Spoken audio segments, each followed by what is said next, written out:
Morning guys, it's Eamon here, Infrared Heating Ireland. So van fully loaded with infrared panels. Our installation team is on site here, and I'll just bring you in and just show you what we're doing. So this client got solar panels on their house a couple of weeks ago, and to use the electricity they're putting in the infrared panels. So I'll just bring you inside and I'll just show you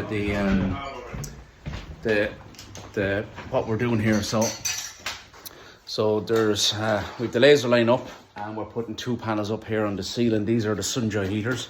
We have them on box ready to go. So there's 2 heaters going here on the ceiling, and then there'll be control with our IR sun regulator type heater, which will regulate heating output.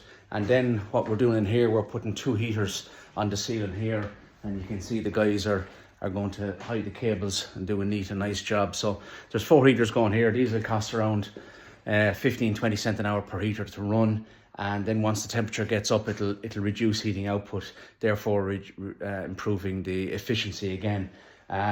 So the client has solar panels outside on the roof, and you can see here the sun is shining today. And they're going to use that energy, instead of sending it back to the grid, they're going to use it to heat their home. So for more information, do check out our website, infraredheat.ie.